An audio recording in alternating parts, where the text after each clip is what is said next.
Welcome to Beyond the Numbers, where we break down the fact behind the figures shaping our economy.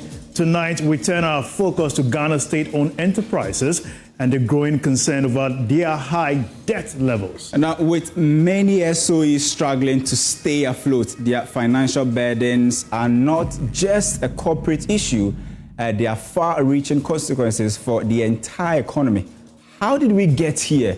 And what does this mean for government finances, private sector growth, and the ordinary Ghanaian? My name is Isaac Ofieje, and as always, I do this with the mastermind here. My name is Winston Taki, and we have our own CEO standing here, Caleb himself. Today, we joined the Joy News Women to mark International Women's Day, and they have a very fantastic slogan. They say, for all women and girls, rights, equality, and empowerment. This morning, they had an amazing time here, cutting the cake to celebrate it, to mark Women's Day. You know, women are tremendously impactful on our economy, especially when it comes to contribution across every sector. Let's start, first of all, with our mothers.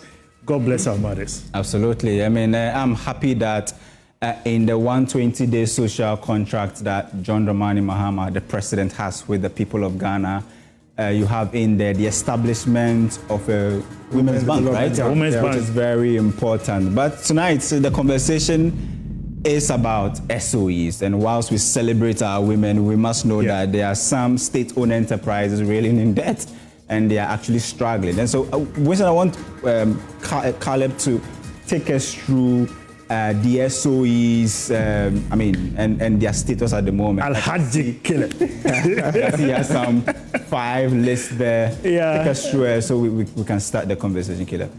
So remember the finance minister had the National Economic Dialogue earlier this week. And during the dialogue, he listed about 15 companies that were highly indebted.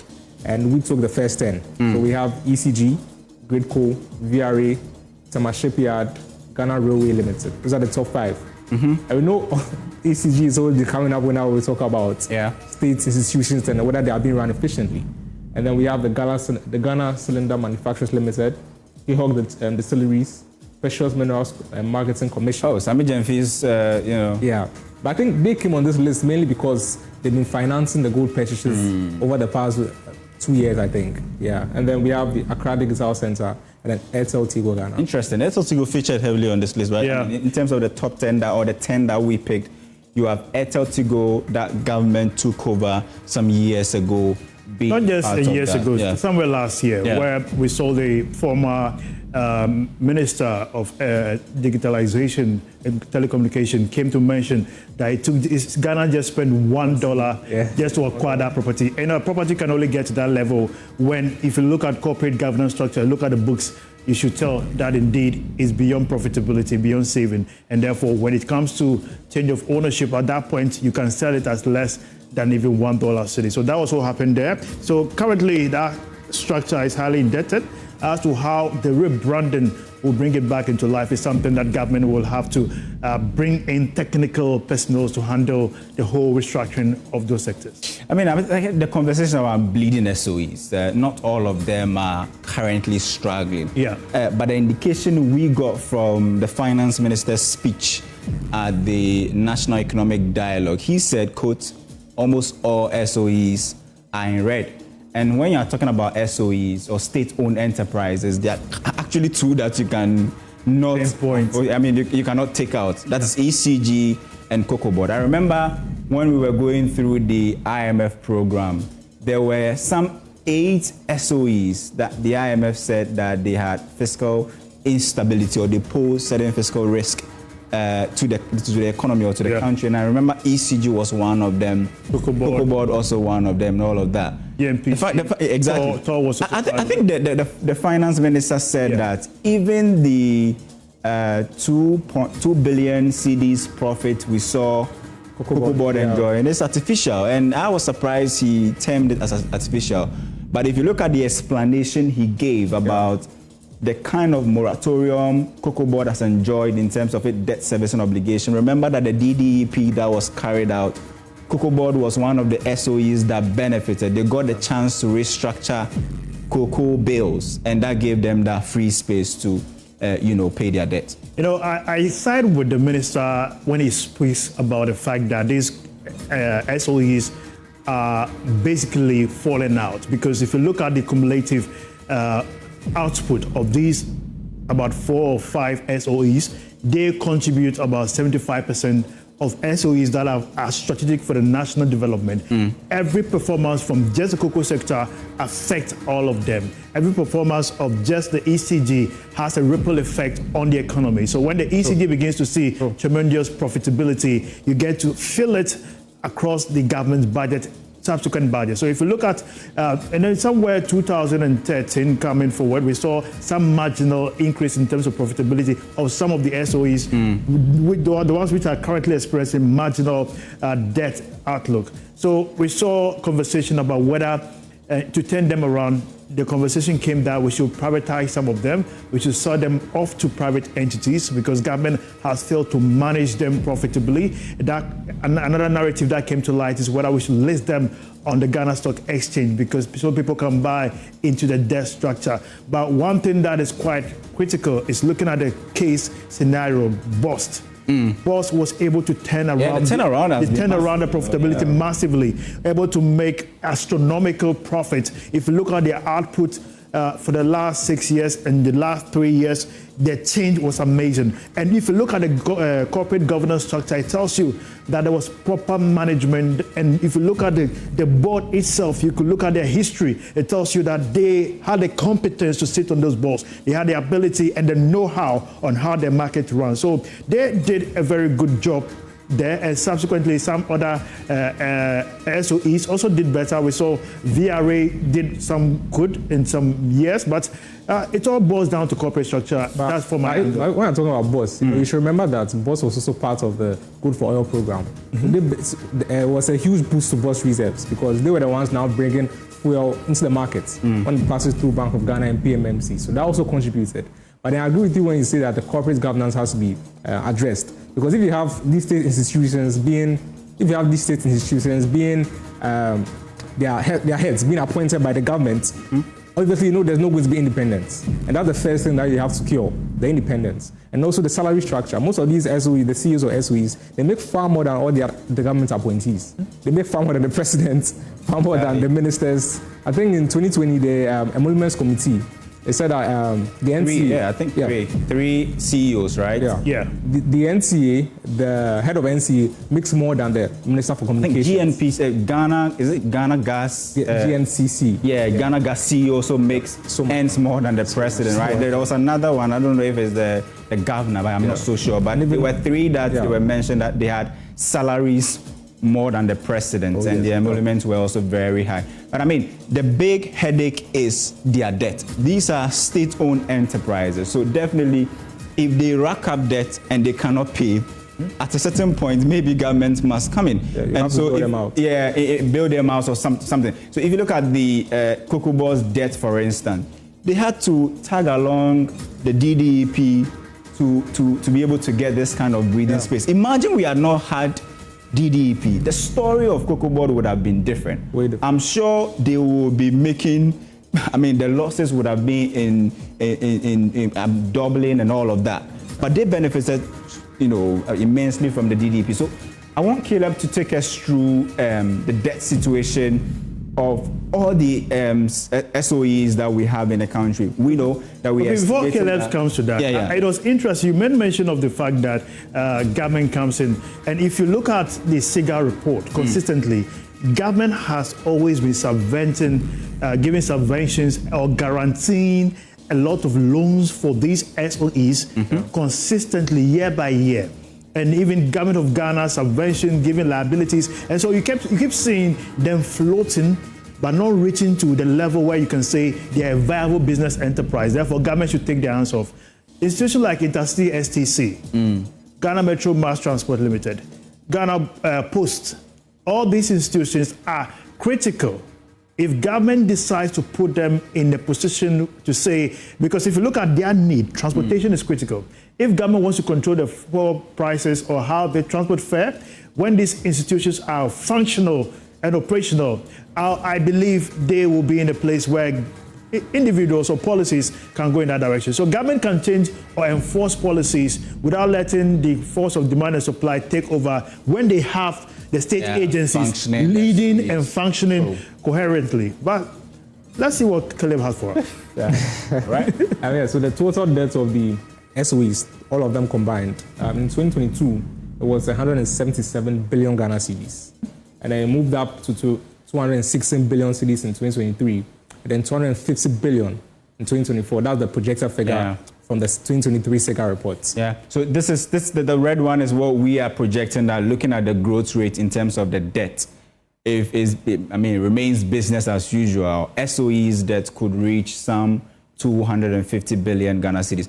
And interestingly, we heard from Dr. KK Sapon, who chaired the structural committee of the National Economic Dialogue. And they make some interesting recommendations about how to, come up with in terms of paying some of the legacy debt. And if you look at what they propose about VRA, ECG, and BUI, that was very interesting. Yeah. Talk about even liquidating selected assets of ECG, BUI, and VRA to pay the debt. He says that some of them, I think it's VRA, has thermal plants. So if they should focus more on hydro, you either sell off the thermal plant or privatize it or have a joint ownership or venture so that we can use the proceeds to start paying off the legacy debt. I have always maintained that looking at the structure of Ghana's energy sector is almost becoming like a debt-making machine. It is one aspect of the economy that plunges the country into significant debt almost every year. Just look at, ECG's debt alone. We understand that the president gave an update. He said that ECG's debt is now in excess of 50 billion Ghana cedis. But what we are learning from the SEGA report in terms of the 2023, I know Caleb has the details and he will take us through. Yeah, so in 2023, ECG had the highest amongst all the state institutions. We had 47.2 billion Ghana cedis, followed by Cocoa Board with 24.6 billion Ghana cedis. And then we had VRA, so almost all the players in the energy sector, ECG, VRA, GNPC, GNCC, all of them have very high debt levels. But then again, having a very high debt level is not in itself a bad thing, because you need debt to operate. But it's about how you are taking on these debts. Is it to fund short-term expenditure, to pay staff? Expenditure. Exactly. If the ECG is spending more to build more plants, more power lines and everything, more capital expenditure, that's a good thing. But if this debt is to fund short-term liabilities, then that's a problem. So we have to go further into ECG's report to make sure, to understand why they're making 47.2 billion Ghana cedis in debt. Another interesting thing, I'm standing here and what is the picture I'm seeing now is, imagine accountability institutions being appointed by government, the enforcement institutions being appointed by government, and procurement laws are there to ensure they are followed consistently and efficiently, to ensure things are prudently managed. So these state agencies contracts, which is supposed to be 100 billion Ghana cedis, going through the procurement processes. Single source is not supposed to be so. Open sources, sole source is not supposed to be so. So it appeared that most of the debt structure, if you go through the SEGA report, tells you that many of these state-owned enterprises, contract being given out to to companies that are supposed to execute certain projects, do not meet the quality standard. At the end of the day, most of the contracts are highly exorbitant and bloated. Case in point is the recent one that we had in the House of Parliament when the Bank of Ghana came to give a report. There are questions, a huge question mark about a lot of issues that came up while the prices went up to that level. That is not something I can answer now because I don't have the fact yet. But what I see here paints a very gloomy picture for some of the state agencies. Every year, directors being changed, but still the numbers keep getting worse. The energy sector comes up again, and Caleb put it right there that if you look at even just this top 6, right, you can see that the energy sector picks a huge component of this whole ranking. What I understand and got from the SEGA report was that if you look at the total debt and liabilities of all SOEs, the energy sector takes about more than 60% of that. Absolutely. That is very huge. Now, the only financial institution maybe you see in this mix is the Consolidated Bank Ghana. But there again, if you take away CBG, Cocoa Board, you can see that the remaining, maybe Ghana Gas, okay, and all of them are actually energy sector. Energy sector, all of them. And that is a conversation that I think the country is become the biggest headache of the country. Looking at the legacy debts of the sector, we were going through the World Bank report and we saw that if we decide to do business as usual, energy sector shortfalls alone, if you really want to keep the lights on, could reach some 4.9 billion Ghana cedis dollars by the end of this year and some $6.6 billion by 2026. And even if you're entering 2027, 2028, we could be hitting some $9 billion. That for me is scary because you read the PRC report, not PwC report, and what you saw is that there are certain things that ECG is not supposed to be doing, but they are doing. Like buying fuel, supplying fuel to IPPs. What is the business of ECG in buying fuel for IPPs? Yeah. Why must ECG be the one buying fuel and plunging itself into debt? They will tell you they got clearance from the finance ministry. They told us that buy the fuel, when we get the money, we'll reimburse. It was admitted by the former MD of the same ECG. This is unacceptable. That is not the core mandate of ECG. One ECG is being loaded with several responsibilities that are not theirs. I don't understand why ECG should be dealing directly with IPPs. It should be the authorities, VRA, BUI, who are the generating, aspect of the whole this energy chain. ECG should just concentrate on distribution, right? And I think that that's one reason why the cash waterfall mechanism isn't working, because that same ECG has to allocate money for so many other things. And the former MD Dubik said that, look, if we decide to put everything we have in the cash waterfall mechanism, how do we survive? How do we keep ECG afloat? It means that there are fundamental issues with ECG. Beyond the fact that, they themselves produce some of these fundamental problems, there are also certain structural problems that faces ECG. The cash waterfall, for instance, I don't understand why it should just be ECG that should be putting money into that account. If VRA, Gridco, all of them subsequently supply power to some agencies. They, for instance, supply power to manufacturing sectors, mining companies, and these companies pay a huge amount of money that if it should go to ECG itself, it can boost revenue outlook for ECG, thereby subverting certain costs that are now rather being pushed to consumers and less consumers of electricity. But another thing that Kofi said that strikes me is the scary part, which is the fact that if you look at a contract that ECG has gone into, which they were not supposed to go into in the first place, and now the ripple effect is hitting back on ECG. If you look at a contract negotiation, such as the amount of power supply paid in dollar terms, denominations, and these have been boiling up over the years due to Forex losses.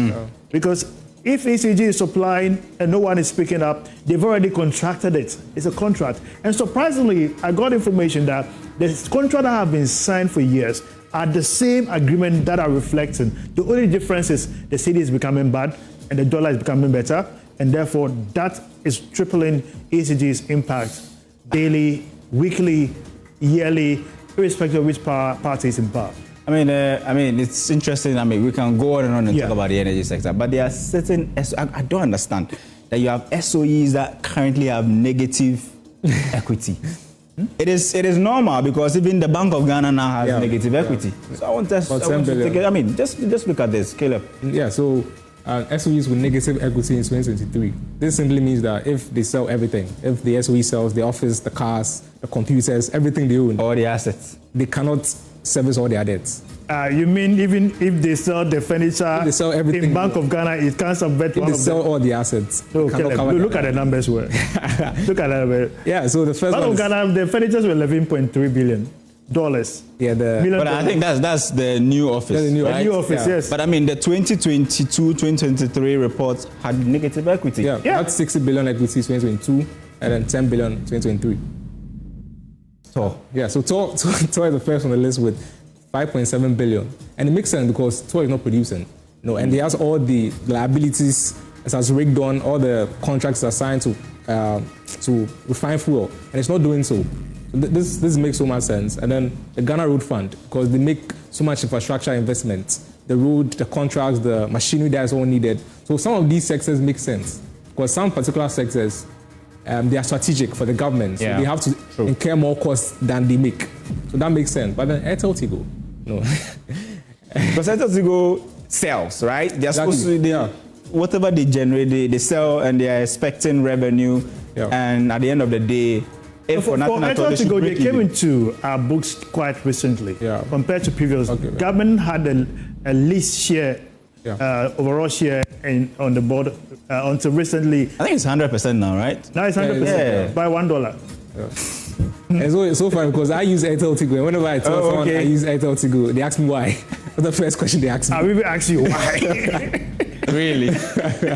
Go ahead. Yeah, then we have the Ghana Water. These days the galamsey is a huge problem for them because they have to incur more costs to refine the water, and that's a big problem because they have to back when they used to use simple filtration methods, they have to use more advanced ones. Yeah, because the heavy metals, more chemicals, exactly, the water, and all of that. And then Tama Shipyard and then PMMC.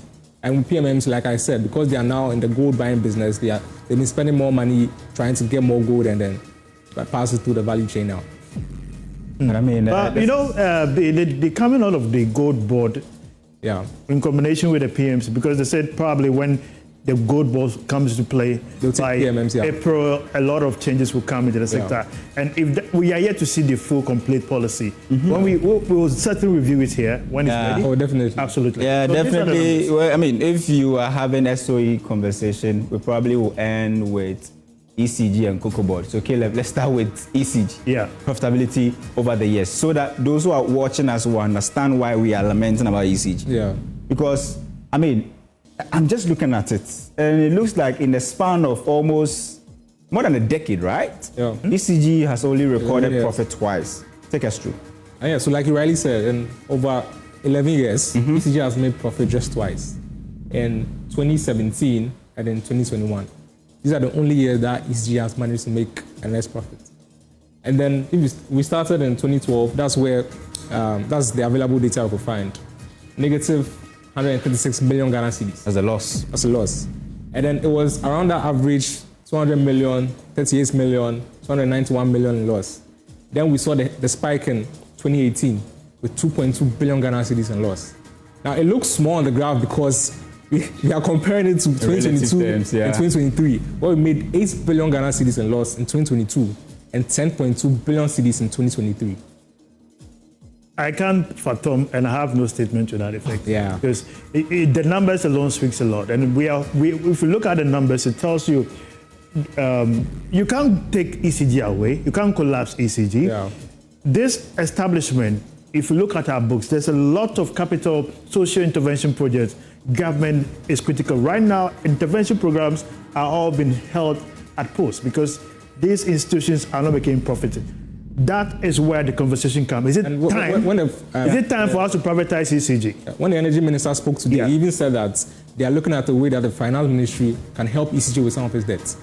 They have been doing that for a long time. They have actually They have actually been doing that. They have actually been doing that. But in fact, there's something I am actually picking from this chart, and what I see is that ECG's financial position paints a perfect picture of the Ghanaian economy. When the economy is really in the gutters, you can see it's reflecting in ECG's books. Just look at 2020, when we had a lot of inflows from COVID-19, a lot of forex inflows from COVID-19, and you had the reserves being stable, the cedi was stable, we didn't import too much. So, I mean, the cedi was stable. ECG was able to make net profit. Now, we all know how the economy had a hit in 2022 and 2023. Just look at that. Yeah. 2020, almost 8.1 billion loss and 10.2 billion loss. These are the 2 years that we had to go to the IMF program. But you know, another thing that doesn't really make sense, people are questioning. Between 2016 and 2018, government made a lot of investment, car power ship, a lot of structural thermal plant coming in, and we made marginal losses. That is understandable. Yeah. But these huge losses from 18.06 billion to 10.2 billion, what?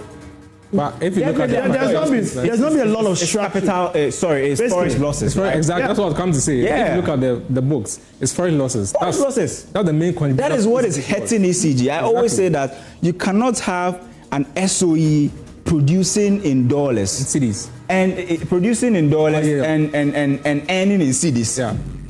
I mean, it makes no sense. So every time ECG needs to be saved. So ECG is a perfect picture of our economy, which needs savings almost every 3 years or 4 years. Yeah. There we go. Because of maybe mismanagement and structural issues, our energy sector will keep suffering. And ECG should do something. Is cocoa board. So. Also, ECG should do something about their meters. They have too many meters in the system. Too many meters. No uniformity. Exactly. There are a lot of the whole establishment need restructuring because they are critical for us as a nation. We know how important power is supply to every sector of the economy. Power, consistent supply, reliability, cheap, affordable to every sector. Businesses, SMEs, factories, manufacturing, all of them need power to receive life and ensure our economy is transformed. Well, so for me, my takeaway is the energy sector. If we have the 24-hour economy really functioning, will be the energy sector. How about you? My take is the appointments to the state-owned institutions. If you want to have a productive state-owned institution, you need to make them independent. Well, and it's a wrap. This is Beyond the Numbers. My name is Akufo-Addo, and I did this with... My name is Winston Taki, and the Alaji himself. Caleb Zublin. Right, see you same time next week. I think Wednesday, right? Wednesday, yeah. Wednesday, 5.